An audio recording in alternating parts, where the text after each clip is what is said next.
Hello friends, इस video में एक इम्पॉर्टेंट टॉपिक लेके आए हैं जो कि प्लॉट या प्लॉट ख़रीदने से पहले आपको किन चीज़ों पे ध्यान देना चाहिए, कौन से इम्पॉर्टेंट चीज़ होते हैं जो आप कंसिडरेशन में लेना चाहिए, क्योंकि प्लॉट ख़रीदने के लिए आप लैक्स ऑफ रुपीज़ इन्वेस्ट करते हैं इस चीज़ पे। सो ज़रूरी होती है कि इसके बारे में थोड़ा सा इन्फॉर्मेशन रहना चाहिए और कम्प्लीटली आप ब्रोकर्स पे डिपेंड नहीं कर सकते, क्योंकि वो उनका जो भी कोटा या फिर बोल सकते हैं उनका कमीशन जो होता है उसके लिए आपसे कई सारे झूठ भी कह सकते हैं। सो बेहतर है कि आप इसके बारे में जानकारी रहना चाहिए। सो इस वीडियो को कम्प्लीटली एंड तक देखिए।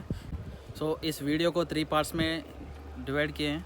फर्स्ट पार्ट में हम बताएंगे कि डॉक्यूमेंट वेरिफिकेशन के बारे में, और सेकंड पार्ट में डिस्कस करेंगे कि साइट विज़िट में कैसा, साइट विज़िट में जाने के बाद किन चीज़ों को आप चेक करना चाहिए, और थर्ड पार्ट में हम बताएंगे कि रजिस्ट्रेशन प्रोसेस के बारे में। फर्स्ट पार्ट जो है डॉक्यूमेंट वेरिफिकेशन के बारे में। सो इसमें 6 to 7 पॉइंट्स हम बताएंगे डॉक्यूमेंट वेरिफिकेशन के बारे में। फ़र्स्ट आपको देखना है, जो भी लैंड आप ले रहे हैं, जो भी प्लॉट आप ले रहे हैं, सो उसका एक सर्वे नंबर होता है। सो वो सर्वे नंबर को मास्टर प्लान पे आप चेक करना चाहिए कि ये जो लैंड है वो कौन से जोन में है। सपोज़ वो लैंड का रेजिडेंशियल जोन में है तो वो अप्रूवल रहेगा आपको घर बनने के लिए। अगर कमर्शियल जोन में आया तो कमर्शियल जोन जाता है कि जो भी कमर्शियल एक्टिविटीज़ जैसे कि आपका हॉस्पिटल्स हो जाएंगे, मॉल्स हो जाएंगे, जो भी हो जाएंगे, सो एक्सेट्रा। सो ये सब चीज़ कमर्शियल जोन में आते हैं। थर्ड जोन जो होता है इंडस्ट्रियल जोन। सो वेरीफाई आपको करना चाहिए कि वो सर्वे नंबर से ये कौन से जोन में आता है। फर्स्ट पॉइंट हो गया। सो सेकंड पॉइंट में आप चेक करना चाहिए नाला सर्टिफिकेट इसको है या नहीं। जो भी आप वेंचर बनाए हो तो उसको एग्रीकल्चर लैंड से नॉन एग्रीकल्चर लैंड असेसमेंट के बारे में उसका सर्टिफिकेशन एक मिलता है। नॉन एग्रीकल्चर लैंड बोलते हुए वो एक सर्टिफिकेशन बनाएंगे, उसके बाद ही वो वेंचर्स बनाते हैं। सो वो सर्टिफिकेशन है या नहीं वो भी वेरीफाई करना चाहिए। ये आपका सेकंड पॉइंट है। थर्ड पॉइंट में आप चेक करना चाहिए कि ये जो वेंचर ले रहे हैं सो उसका रजिस्ट्रेशन है या नहीं है। वेंचर बनाने के लिए उनका अप्रूवल है या नहीं, चाहे वो म्यूनसिपाल्टी से हो या जीएचएमसी से, ग्राम पंचायत से, पंचायत राज जो भी है, जहाँ के भी हैं, सो उनसे अप्रूवल होना चाहिए कि ये वेंचर बनाने के लिए अप्रूवल रजिस्टर्ड करना चाहिए। ये तीसरा पॉइंट हो गया आपका। फोर्थ पॉइंट आपको चेक करना चाहिए लिंकअप डॉक्यूमेंट्स। लिंकअप डॉक्यूमेंट्स का मतलब ये होता है कि जो भी ये ओनर है ये वेंचर के, सो वो उन्होंने किन के पास से ख़रीदे, इस तरह वो बैकअप रहना चाहिए उसके बारे में। सो वो सही तरह से उस पर टाइटल डीड जो होता है, ओनर का नाम वगैरह सही स्पेलिंग है या नहीं, इस चीज़ को वेरीफाई करना ही लिंकअप डॉक्यूमेंट कहते हैं। सो ये चीज़ को आप वेरीफाई करना है फोर्थ पॉइंट में। फिफ्थ पॉइंट आपको चेक करना चाहिए कि ट्रांसपोर्टेशन, जो वेंचर में आप प्लॉट लेना चाह रहे हैं वो किस लोकेशन पे है, सिटी से कितनी दूर पे है, और वहाँ पे फैसिलिटीज़ वगैरह है या नहीं, जो कि जनरल फैसिलिटीज़ जो चाहिए अपने को, हॉस्पिटल्स, मॉल्स वगैरह एक्सेट्रा। सो वो सारे चीज़ है या नहीं, इस चीज़ को थोड़ा सा आप चेक करना चाहिए। सिक्स्थ पॉइंट जो चेक करना चाहिए ईसी सर्टिफिकेट। ईसी सर्टिफिकेट का मतलब होता है कि इनकम ब्रेंच सर्टिफिकेट, जिसमें आपको पता लगता है कि जो लैंड ले रहे हैं आप या प्लॉट ले रहे हैं उस चीज़ पे कोई लोन्स वगैरह है या नहीं, ये क्लियर डिटेल से आपको पता लगता है। सो जो कि ये पॉइंट आपको पहले भी वेरीफाई करें तो कोई प्रॉब्लम नहीं है। बेहतर है कि आप रजिस्ट्रेशन के टाइम पे ही वेरीफाई करें तो अच्छा है, क्योंकि आपको सेकंड जो पॉइंट रहेगा साइट विजिट, उस चीज़ में भी आपको समझ में आना चाहिए, क्योंकि साइट भी आपको पसंद आया तो तभी जाके आप बाकी का प्रोसेस कर सकते हैं। फ्रेंड्स, सेकंड पार्ट में चेक करेंगे साइट विज़िट। साइट विज़िट में आपको किन चीज़ों पे चेक करना चाहिए। फर्स्ट पॉइंट आपको चेक करना चाहिए कि रोड्स के बारे में। वो रोड्स जो है एसफाल्ट रोड है या सीसी रोड है, किस टाइप का रोड वो बनाए, उस चीज़ को चेक करना चाहिए। साथ ही साथ उसको चेक करना चाहिए कि रोड का विड्थ क्या है, क्योंकि मेन जो कनेक्टिविटी रोड होता है, मेन रोड को जो कनेक्शन होते हैं उस रोड को मेन कनेक्टिविटी रोड कहते हैं, और उसका विड्थ होना चाहिए 40 फीट्स का। और जो इंटरनल रोड्स होते हैं प्लॉट के अंदर, वेंचर के अंदर, सो उसका विड्थ होना चाहिए 30 फीट्स। सो फ्रेंड्स, अगर इस चीज़ में रोड्स का जो विड्थ होते हैं उस चीज़ में अगर बाईलॉज जो होते हैं स्टेट्स के, तो उसके मुताबिक अगर नहीं है तो 2 प्रॉब्लम्स आपको फेस हो सकते हैं फ्यूचर में। फर्स्ट प्रॉब्लम जो होता है, आप जब भी घर का परमिशन लेने के लिए जाते हैं, सपोज़ आपका इंटरनल रोड जो है 30 फीट्स होना चाहिए, लेकिन आपके साइड पे जो है वेंचर पे जो है 18 फीट्स का ही है। सो उसको फुलफ़िल करना चाहिए 30 फीट्स का। तो कैसे करेंगे, रोड के अदर साइड्स, लेफ़्ट साइड और राइट साइड जो भी है आमने सामने वाले मिलके 6-6 फीट छोड़ के उसको ओवरऑली 30 फीट का रोड आपको फिलअप करना चाहिए। तो इस चीज़ के बारे में आप थोड़ा एहतियात करना चाहिए। और दूसरा इश्यू जो आपको फ्यूचर में आ सकता है, क्योंकि अगर आप मान लो आप 1000 स्क्वायर मीटर यानी 1200 स्क्वायर यार्ड, 1200 गज जो जनरल लैंग्वेज में कहते हैं।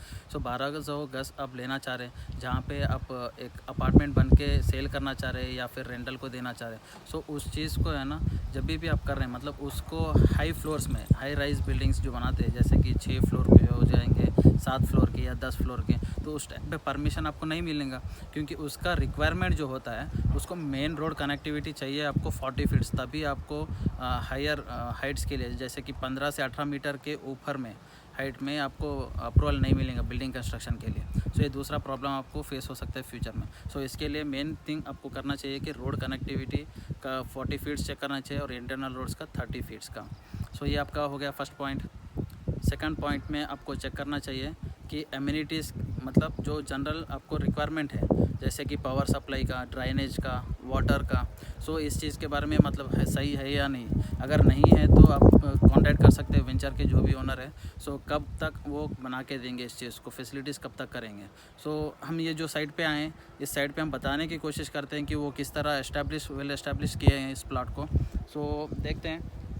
ये जो आप देख रहे हैं ये मेन रोड कनेक्टिविटी है जो कि 40 फीट्स का है, और इंटरनल रोड कनेक्टिविटी भी हम बताने की कोशिश करेंगे जो कि 30 फीट्स का है। तो आप देख सकते हैं फ्रंट व्यू में। सो ये चीज़ है इंटरनल कनेक्टिविटी इसका। और दूसरा जो आप बताए थे हम आपको कि इम्यूनिटीज़ के बारे में, आप देख सकते हैं कि पावर कनेक्शंस का, ये लाइटिंग पोल्स के बारे में आप देख सकते हैं, लाइटिंग पोल्स जो दिख रहे हैं। और इसका अभी तो एक तो लाइटिंग पोल का आपको मेन चीज़ जो होता है लाइटिंग पोल्स के बारे में, और ड्राइनेज कनेक्शंस के बारे में। ड्रेनेज का ही हम बताएंगे। ये आपका ड्रेनेज कनेक्शंस के जो भी मैनुअल्स है, सब चीज़ है। सो ड्रेनेज का भी आपको ठीक है यहाँ पे। और तीसरा आपको चेक करना चाहिए कि वाटर के लिए। सो आप देख सकते हैं, हम जूम करके बताने की कोशिश करेंगे। यहाँ पे वाटर टैंक यहाँ पे कंस्ट्रक्शन हुआ है, ये आप देख सकते हैं वाटर टैंक के। तो मतलब इम्यूनिटीज़ आपको सही तरह से दिए हैं। तीसरा पॉइंट आपको चेक करना चाहिए बाउंड्री लाइन। बाउंड्री लाइन का मतलब ये होता है कि जितना भी ये वेंचर है, वेंचर के बाउंड्री पे है ना दीवार होना चाहिए, एक वॉल होना चाहिए, या फिर हो सकता है पोल्स भी लगा के उसको है ना बारबेड वायर से बांध सकते हैं। सो ओवरऑली कहने का मतलब ये है कि उसका एलोकेट होना चाहिए, सही तरह से उसका बाउंड्री होना चाहिए, क्योंकि इसका कई सारे कॉन्सिक्वेंसेस आपको फर्दर फ्यूचर में मतलब हो सकते हैं। जैसे कि अगर लैंड ओनर्स के बीच में कुछ प्रॉब्लमेटिक आएंगे, मतलब वो कहेंगे कि हमारा थोड़ा सा लैंड तुम्हारे उसमें आ गया। सो ऐसे प्रॉब्लम्स आ सकते हैं फ्यूचर में। सो इसके लिए बाउंड्री वॉल जो होता है, सो उससे बहुत मतलब फ्यूचर में प्रॉब्लम्स नहीं आ सकते। सो आपको चेक करना चाहिए कि बाउंड्री वॉल मतलब है या नहीं। सो ये वेंचर में जो है आप देख सकते हैं कि बाउंड्री वॉल किस तरह, वो मतलब जितना भी उनका एरिया है उस चीज़ को पूरा बाउंड्री पे है ना एक वॉल कंस्ट्रक्शन किए हुए हैं। सो जिससे अपने फ्यूचर में प्रॉब्लम्स नहीं आते। ये मेन चीज़, मतलब हम इस साइट पे इसलिए आए हैं ताकि आपको प्रैक्टिकली आपको दिखाएंगे कि किन चीज़ों को आप चेक करना चाहिए, क्योंकि आप लैक्स ऑफ रुपीज़ इन्वेस्ट करते हैं इस जगह पे। सो आपको पता लगना चाहिए कि कैसा उसको चॉइस करना चाहिए। फोर्थ पॉइंट में हम बताएंगे, जब भी आप साइट विजिट पे आते हैं तो आपका वेल नोन फ्रेंड हो सकते हैं या फिर कोई भी एक इंजीनियर, जो भी सिविल इंजीनियर के होते हैं या आर्किटेक्ट, तो उनको साइट पे लेके आए एक बार, क्योंकि आपको प्लान करना चाहिए कि मतलब कौन सा प्लॉट आप सिलेक्शन करना चाहिए, वास्तु के हिसाब से कौन सा प्लॉट लेंगे तो अच्छा रहता। मतलब उसमें रूम्स जो होते हैं, बेडरूम्स हो सकता है, किचन हो सकता है, जो भी आपके रूम्स के रिक्वायरमेंट है वो किस तरह निकलते हैं, मतलब कौन से डायरेक्शन में देंगे तो अच्छा निकलता। सो इस चीज़ को थोड़ा सा फाइनलाइज करने से पहले मतलब एक सिविल इंजीनियर को या ड्राफ्टमैन जो भी आर्किटेक्ट है, तो उनको एक बार साइट पे लेके आएंगे तो बेहतर रहेगा। मतलब आपके लिए फ्यूचर में कोई प्रॉब्लम्स नहीं आ सकते, क्योंकि हम कई सारे प्लानिंग देते हैं, ऐसा प्रॉब्लम्स हम फेस किए, क्योंकि वो लोग लैक्स ऑफ रुपीज़ तो इन्वेस्ट कर दिए हैं, लेकिन उनको सही तरह से डायरेक्शन नहीं जमने के, मतलब जो ईस्टिंग एंड नॉर्थिंग जो भी होते हैं, सो डायरेक्शन सही तरह से नहीं होने की वजह से रूम्स में एक एडजस्टमेंट में थोड़ा सा इश्यूज़ होते हैं। सो इस तरह नहीं होने के लिए, मतलब क्योंकि आप लैक्स ऑफ रुपीज़ इन्वेस्ट करते हैं, हम बार बार कह रहे हैं आप लैक्स ऑफ रुपीज़ इन्वेस्ट करते हैं, सो इस चीज़ में थोड़ा सा एक्टिव होना चाहिए, प्रोएक्टिवनेस दिखाना चाहिए इस चीज़ पे। सो फ्रेंड्स, फर्स्ट पार्ट में हम आपको बताएं डॉक्यूमेंट वेरिफिकेशन के बारे में, जो कि कंप्लीट इन्फॉर्मेशन आपको दे दी है, और सेकंड पार्ट में बताएं कि साइट विज़िट के बारे में, साइट विज़िट में किन चीज़ों को आप चेक करना चाहिए। सो ये 2 चीज़ों में आप सेटिस्फाई है तो तीसरा स्टेप आप लेना चाहिए जो कि रजिस्ट्रेशन प्रोसेस रहेगा। सो रजिस्ट्रेशन प्रोसेस के बारे में हम ज़्यादा डिटेल्स में नहीं बताएंगे, क्योंकि 1-2 पॉइंट्स में इसको क्लोज़ कर देंगे, क्योंकि वो थोड़ा सा लेंथी प्रोसेस है जिनको हम अलग से एक वीडियो बता के बताएंगे उसके बारे में, रजिस्ट्रेशन प्रोसेस के बारे में completely step by step. So first point आपको याद रखना चाहिए रजिस्ट्रेशन में कि लिंकअप डॉक्यूमेंट्स, जो भी लैंड आप ले रहे हैं उसका लिंकअप डॉक्यूमेंट होना चाहिए, जिसमें आप चेक करना चाहिए जो भी वो लैंड का टाइटल डीड जो होता है, सो ओनर का नाम जो है वो का स्पेलिंग के साथ पूरा डिटेल से क्लियर है या नहीं, इन चीज़ों का वेरीफाई सही तरह से करना चाहिए। और उसके साथ साथ जो बैकअप डॉक्यूमेंट्स है, मतलब ये जो ओनर है वो किन के पास से ख़रीदे, इस तरह ओवरऑली एक बैकअप जो होता है लास्ट 30 ईयर्स का अगर आपके पास है तो बहुत सारे मतलब आपको यूटिलाइज़ हो जाएंगे, फर्दर फ्यूचर में कोई चीज़ के कॉन्सिक्वेंसेस फेस करना नहीं पड़ता।